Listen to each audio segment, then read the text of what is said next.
आइए मैं आपके सामने एक सेंटर मास का रिजल्ट लेके आ रहा हूं जो काफी ज्यादा यूज में होता है और कुछ कुछ वीडियो में आपको उसको एप्लीकेशन भी बताऊंगा किस टाइप से यूज किया जाता है। तो हम लोग पढ़ने वाले हैं kinetic energy in centre of mass frame. Kinetic energy in क्या? Centre of mass frame. ठीक है, पहले इसकी थ्योरी को समझ लेते हैं, डेरिवेशंस को। काइनेटिक एनर्जी इन सीओएम फ्रेम, कौन सा फ्रेम में? सेंटर ऑफ मास फ्रेम में। सही है, सेंटर ऑफ मास फ्रेम में काइनेटिक एनर्जी कैसे निकाला जाता है। ठीक, आइए मान लिया जाए कि ये दो ब्लॉक है, इसका मास m1 है और एक दूसरा ब्लॉक है जिसका मास m2 है। इसकी स्पीड v1 है इधर और इसकी स्पीड कितनी है? v2 है। ठीक, हमें ये दोनों ब्लॉक का काइनेटिक एनर्जी तो लिखना है, लेकिन कहां लिखना है? सेंटर ऑफ मास फ्रेम में। कहां लिखना है? सेंटर ऑफ मास फ्रेम में। तो सबसे पहली बात वेलोसिटी ऑफ सेंटर ऑफ मास निकाल लीजिए। क्यों सर? इनकी velocity centre of mass frame में चाहिए होगा, तभी तो काइनेटिक एनर्जी उस फ्रेम में लिख पाएंगे। हाँ सर, तो सेंटर ऑफ मास की वेलोसिटी कितनी हो जाएगी सर? m1 v1 जानते हो फार्मूला, प्लस क्या? m2 v2 whole divided bye क्या? m1 प्लस क्या? m2। ये वेलोसिटी ऑफ क्या आ गया? सेंटर ऑफ मास। ठीक, अब दोनों पार्टिकल की वेलोसिटी निकाल लीजिए सेंटर ऑफ मास फ्रेम में, यानी v1c। तो v1c क्या लिखूंगा बताइए? होगा v1 माइनस vc। तो v1 माइनस vc कितना है सर? vc है sir m1 v1 plus m2 v2 whole divided by m1 plus क्या? m2। ठीक, अब इसको थोड़ा सा एलसीएम ले लो। एलसीएम लोगों तो ये m1 v1 यहां आएगा जो इसको कैंसिल कर लेगा। हाँ सर, और m2 v1 यहां आएगा तो ये दोनों से m2 कॉमन आ जाएगा, तो ऊपर में आ जाएगा सोल्व करने के बाद m2 into v1 minus v2 whole divided by m1 plus क्या? m2। ठीक, तो ये अपना आ गया क्या? v1c। v1c निकल के कितना आ गया भाई साहब? v1c निकल के आ गया सर, v1c आ गया अपना कितना? m2 into v1 minus v2 whole divided by m1 plus क्या? m2। ठीक, इसी तरीके से v2c निकालोगे। क्या निकालोगे? v2c। तो कुछ नहीं है, जहां पे 1 है वहां पे 2 रिप्लेस हो जाएगा और जहां पे 2 है वहां पे 1 रिप्लेस हो जाएगा। हाँ सर, तो v2c क्या आ जाएगा? m1 इंटू 1 की जगह पर 2 लिख दो, 2 की जगह पर 1, v2 minus v1 upon m1 plus क्या? m2। ठीक, हाँ सर, अब अपने को काइनेटिक एनर्जी लिखना है किस फ्रेम में? Centre of mass frame.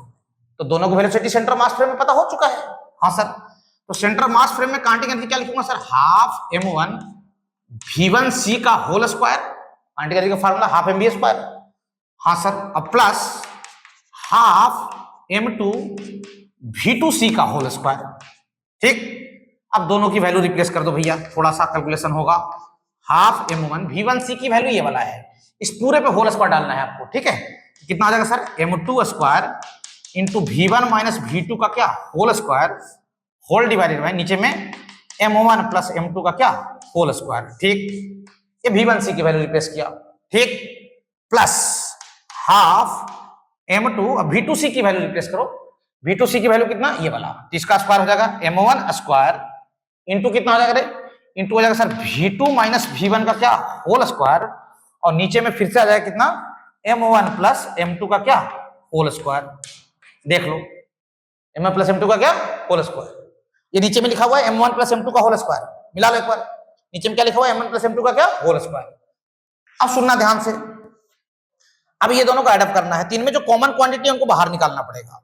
देखो v1 माइनस v2 का होल स्क्वायर और v2 माइनस v1 का होल स्क्वायर एक ही बात होता है। a माइनस b का होल स्क्वायर और b माइनस a का होल स्क्वायर दोनों क्या होता है? एक ही चीज होता है। तो कॉमन ले लूंगा, तो कॉमन क्या आएगा? सुनना ध्यान से, कॉमन तो आएगा सबसे पहले हाफ आ जाएगा और दोनों में m1 m2 कॉमन आ जाएगा। ठीक, और कॉमन क्या आ जाएगा? v1 माइनस v2 का होल स्क्वायर। ठीक, v1 माइनस v2 का क्या? होल स्क्वायर, और नीचे से कॉमन क्या आ जाएगा? नीचे से कॉमन आ जाएगा सर m1 प्लस क्या? m2। ठीक, सही है, और ब्रैकेट में बच जाएगा कितना? सुनना, यहां पे ब्रैकेट में बच जाएगा m2 और यहां पे ब्रैकेट में बच जाएगा दूसरे वाले में प्लस क्या? m1। ठीक, अब सुनना ध्यान से, नीचे का होल स्क्वायर भी बाहर आया था। अब ये एक बार इसको कैंसिल कर लेगा, तो कितना हो गया भाई साहब? ये आ गया sir half m1 m2 divided by m1 plus m2, सही है, इंटू v1 माइनस v2 का क्या? Whole square. ठीक, इस क्वांटिटी को बोला जाता है रिड्यूस मास। इसका कोई फिजिक्स में सिग्निफिकेंस नहीं होता, मैथमेटिकल सिग्निफिकेंस है ना, चीजों को आसान करने के लिए। इसको क्या बोला जाता है? Reduce mass. क्या बोला जाता है इसको? Reduce mass. सही है।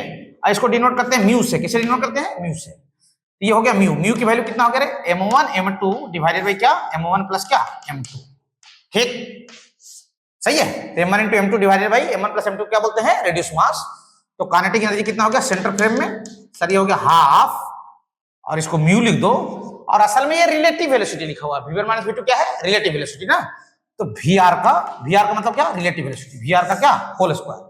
और ध्यान रहे म्यू इसमें क्या है? रिड्यूस मास, और vr क्या है? रिलेटिव वेलोसिटी है। रिड्यूस मास कैसे निकालते हैं? m1 m2 divided by m1 plus m2। और रिलेटिव वेलोसिटी कैसे निकालते हैं सर? v1 माइनस क्या? v2।